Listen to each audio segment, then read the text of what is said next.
Hello everyone, welcome to a video on Stack.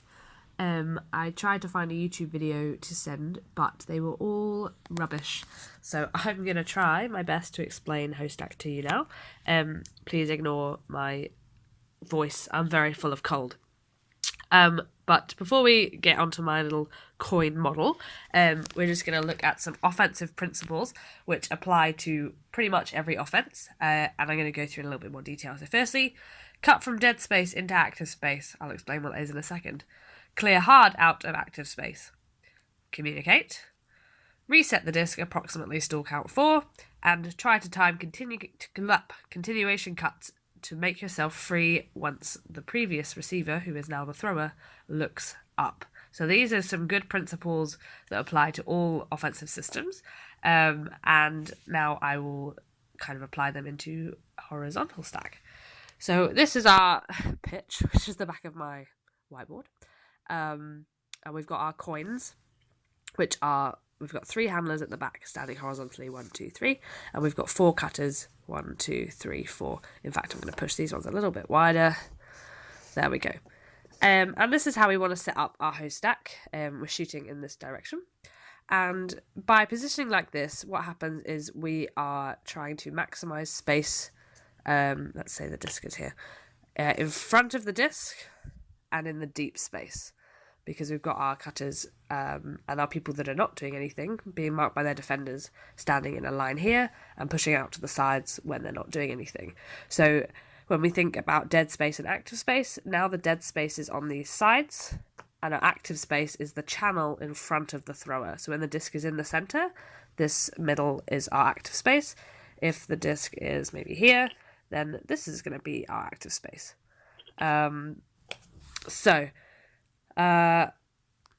The very basic premise is that the 2 players in front of the disc are going to be active and they're going to be trying to work together to cut and get free. And one way that they will do this is one of them will communicate and say, I'm going to go first, I'm going to be the first cutter. For now, it doesn't matter which one it is, but remember our principle, communicate. You're going to say, I'm going to be first, and they say, okay, great. And then this first person can sort of juke their defender a bit and try to make a cut, either coming under, probably at an angle, or to clear deep. So their choices roughly, and I should say, which I mentioned at the session today, this is what happens sort of 95% of the time, and it's, by no means 100% of the time. There are times you might want to do something different because your defender is doing something funky, or you just... there might be times to kind of use your brain a bit more, and I definitely want to encourage people to think and still try and cut into good spaces and take good options that do not always exactly fit this pattern. But for the purposes of something to sort of aim towards, we're going to simplify it down into a pattern. So let's say this person's going first. They choose to come under. Now this is an option. This could be thrown for a little gainer. But the other thing it does is it opens up all of this channel to hit this player who goes deep, because there's no longer a player in front of the disc, right? So you can think of it as a viable cut, but it's also a clear. So it needs to be hard. If you're coming under, you're making that space for that throwing channel. Okay? Could be the other side as well. Could be this way. Yeah, I'll say for now it doesn't matter which. Yeah, for now it doesn't matter. But that's kind of what these 2 people are trying to do. So we maybe have 1, 2 options relatively simultaneously. If we don't want to hit either of these options, then we're going to put in a nice big fake. We'll say, nope, we don't want to throw to you. And now this person can still come under into all of this space that's been cleared.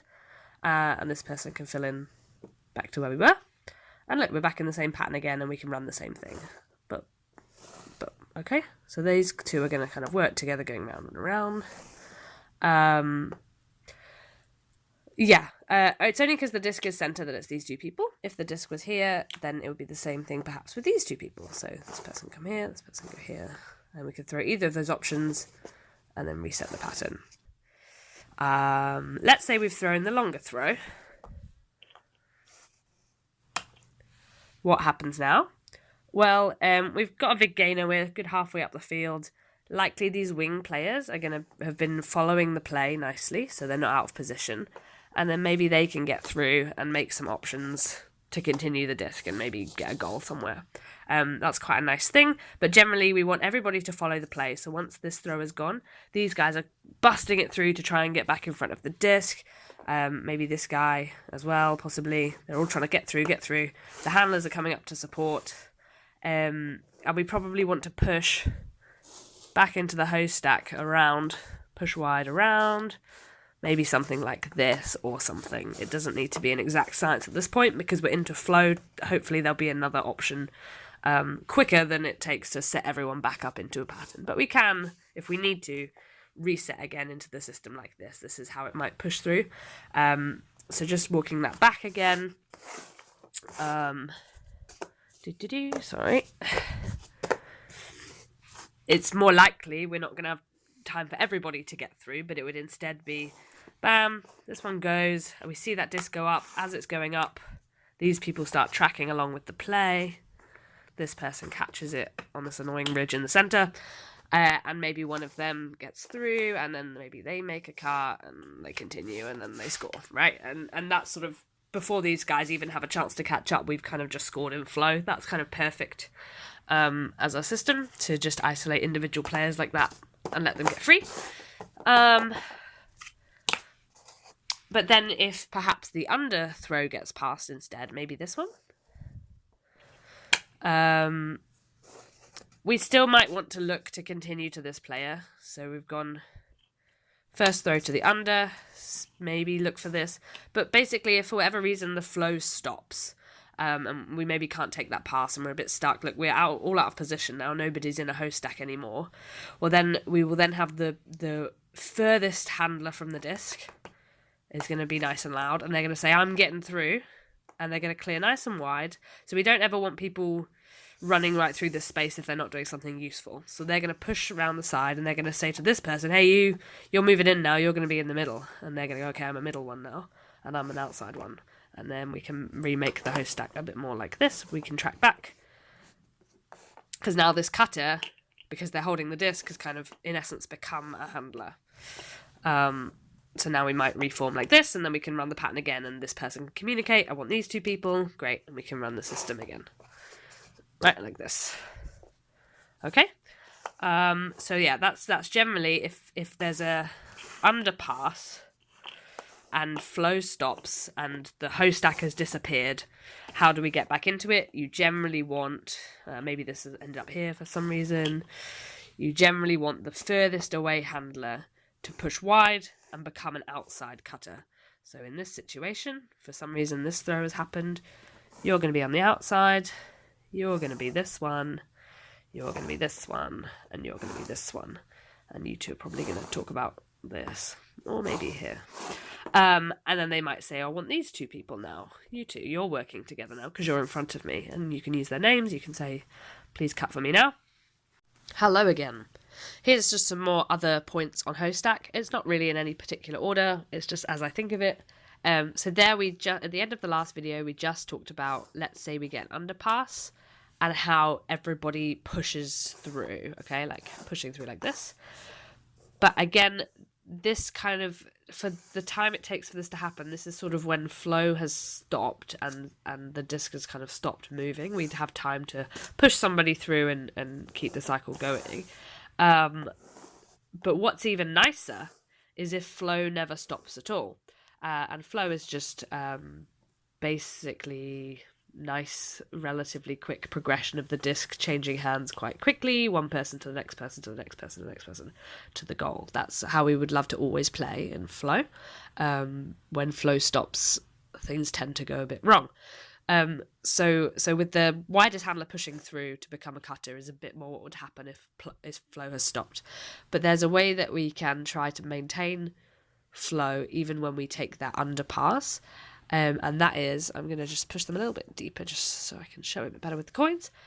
I'll try and explain this. As they're coming under, and this throw happens. Okay, now imagine this is a person with a face. They are facing in this direction because they've been running in this direction, okay? So they can't see this player for that continuation throw. So if they now turn around and look at them, they've got to sort of figure out where they are, get themselves ready to throw, look at where all the defense is. They've got to turn all the way around and take in a lot more information. Something that is quite nice is to throw where you're looking. So one way we can maintain flow is as this player cuts under, they're facing in this direction. This handler is looking upfield because they've been looking at these two players and they can see everything that's happening and they've got a good visual context of what's going on and where the defenders are and things. So they're looking upfield. This one comes under, maybe here. We throw that throw. This person's just started their deep cut, maybe. What's really nice is this receiver, who's facing the direction of my finger, could pop that disc immediately back to this handler, who can run forward, beat their force, and get a little pop back. Okay, and what we've done is we've gained a few yards, dished that throw off and get out the way. And what we've done is we've given the disc back to the thrower, who is probably a pretty strong thrower if they've been called as a handler, in what's called a power position because they've got forwards momentum, already looking upfield, already looking at somebody cutting, and they could then put out a continuation throw. So this means that instead of the continuation coming from, in the first option, it could be this one then throws to this one, okay, cutter to cutter.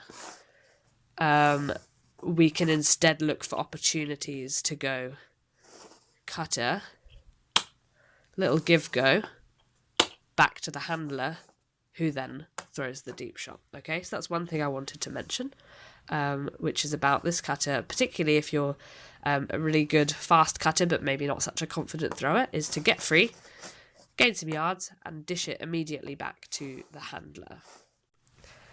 Okay, so now I'm going to just talk about resets. So if you find yourself getting to a high stall count, approximately stall count 4, then we want to be looking to reset the disc. So we're looking at our cutters and they're not getting free and nothing's working. Again, imagine this coin has eyes. They're looking upfield and they get to about stall count 4 or 5 and they turn their body and they look to engage their dump. And our reset priority for host stack is going to be that if this pass is open, because maybe the defender, let's use this pen lid, is standing off trying to cause chaos up here. If we turn and see this and it's unmarked, we're just going to throw it. And this is called a swing pass. Any pass that moves horizontally across the field is called a swing. We'll just swing the disc to here. And this means that we can then attack somewhere new, because now, if this thrower looks upfield, we've got these two people in front of the disc who can be active, whereas in the centre we had these two. So priority number 1, we take the swing. Number 2, if they're playing properly, then we fake the swing. We say, nope, you're being marked. And then this handler runs up the line, just like indoors, that 45-degree forwards cut, and gets the disc here in a forwards power position, maybe looking for a huck continuation. And then number 3, let's say that's also really well marked out. Our wing player is going to come back for the reset. So I'll just run that again. So we're looking upfield, we get to about stall count 4, and then we say, okay, I'm going to look here now. Option 1, throw the swing. Option 2, fake the swing, handler up the line, forwards pass. Option number 3, fake the swing, handler can't get free up the line, wing comes back and fills in. Okay? And we can look for this at any time when we don't like what's upfield, and it might be because it's a mess, or maybe it's a mess upfield and we look for a reset like that, or perhaps we've thrown, maybe we threw that deep pass from the first video, and then everyone's taking a really long time to get through, and they're not really sure what they're doing, and it's all a bit chaotic. Again, you can look forwards for a few seconds, trying to find that continuation, trying to find or a scoring pass or something. And then you're like, oh, okay, right, this is a mess. So what you're then going to do is you're basically going to lock eyes with one person. So get people through and say, help me, please, I want to throw a reset. And the same thing. If it's on, we just take it. Even if it's a little bit backwards maybe or whatever, we take that open option, because particularly if it's off of a deep continuation, we've done a really good job getting loads of yards on this. The last thing we want now is to be stalled out or to turn over. So much better to lose a couple of yards or whatever, and just make sure we safely reset the stall count back to 0 and get the disc back in the hands of a handler. and then this person can run away again and do some more lovely cutting. So we want to, again, take that option. If that's not on, keep looking at that person. And this is really key anytime that you're resetting. Give them some time to get free for you. It's very hard for them to get free in 0 seconds. So we look at them, say, no, you fake, please get free for me. And they'll say, okay, I'll do my best. And then they can have a little jink and cut here and try and get free for you up the line. If that doesn't work, we need somebody to come back and fill in that space.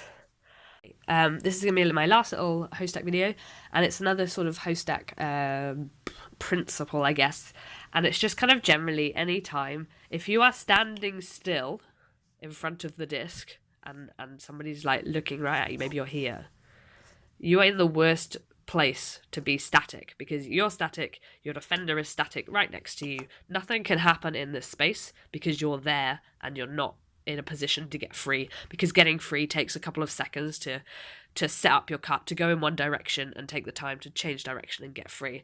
So if you ever find yourself static in front of the disc, right in the thrower's eye line, you are in a bad place and you need to work as hard as you can to get out of that space quickly to a less useful space. So in this instance, let's say it's a forehand force. The worst place for you to be standing is in the open side channel, standing still, being marked by your defender. So if you find yourself in this position, you're going to clear out of the way, making it an option if you want to. Somewhere, get out. And so obviously when we start the Hostack pattern, it does look like this, and that's exactly what happens. This person makes a clearing cut to open up this channel for the deep throw. But the video cut out. Oh, is struggling. Are we back? We're back. I'm talking about generally, if you ever find yourself in this position, move. And that might be maybe a big floaty something happened or something went wrong and we're not in our lovely beautiful structure, which is always nice and pretty when it's a diagram. But, you know, in reality, something's happened and someone's caught the disc here and you're sort of here because you were busy trying to help. You're now in the way because you're exactly where the disc needs to go. Get out the way to make the space for somebody to attack into that space hard, yeah? So, yeah, general principle, if you're ever static in front of the disc, get out the way. Yeah, that's everything on Hostack. I've written some things down, so I guess you could screenshot or whatever. And these are some Hostack principles to complement the general offensive principles. So 1, handlers should communicate and dictate to the downfield cutters. This is them literally saying, right, I'm picking up the disc, I want name and name, whoever and whoever standing in front of me, you two are cutting, and you're going to be really nice and clear with that so that everybody knows what's going on. Because handlers can see the whole field, they can see what's going on, they need to talk to people and tell them what they want to see. Then our first cutter is basically isolated, as you can see. They have a lot of space around them, so they really can do anything to get free. They could jink over here or jink here or jink here, and they do like a few steps one way and then they make their cut. So don't always just run in a straight line, because then your defender, which is pen lid, because I've only got one pen lid, will just run with you and you'll just be covered. But instead you can afford to do a few steps one way, sell them, and then come under, and then you've beaten them, okay? So, back to our list. The first cutter is isolated for a few. I've written a few, but I'm going to say it's more like 1 and maybe a half seconds to do a little jink and then change direction and get free. And they're either getting free to receive the disc or just to clear the space, and both are fine. You still cut hard. You're either going to receive the disc under or deep, or you're clearing out a space for the second cutter to cut into. The second cutter then reacts to what the first one did. So if the first one goes under, you're probably going deep. If the first goes deep, you're probably going under. But you're generally going to cut into a space that's been made for you by the first cutter. Then when we get to a stall count 4 or 5, our reset priority is take the open swing. If that's not on, handler goes up the line. If that's not on, the widest or the wing cutter comes back. Next principle I just mentioned in this video, if you're static in front of the disc, clear out, because you are standing still in the active space. So remember what I said about active and deep space? You never want to stand still in active space. You want to stand still in dead space and cut into active space at top speed without a defender. You know, having lost your defender. Okay, My phone literally just ran out of storage, and I have one last point, which was the continuation, the wings filling in or continuing the pattern downfield. So again, we've got a lovely 1, 2, 3, 1, 2, 3, 4. So if this happens, then we've got to create the 1, 2, 3, 4 again. So this person who was a wing and doing not very much is now right in the center of the pattern, okay? So remembering to fill in if we're going to recreate the pattern, or just being a lovely continuation, staying involved in the play. So if this throw goes, as the throw's going up, we're throwing it, you're tracking down the field, getting ready to get involved and be the next cut, rather than standing here waiting, looking at it, and then going, oh shit, now I've got to run. So that's the continuation of the wings. And the widest handler pushing through. If we're going to reset that 3-4, they push around the side and become a cutter. And then the last bit was looking for that pop back to the handler, and that was about throwing forwards, which was, just to recap, if this comes under and they're looking this way, it might be quite nice to pop it straight back here and go, straight back here and go and be a cutter again. And we've got the disc back in the hands of the handler. Okay, that is everything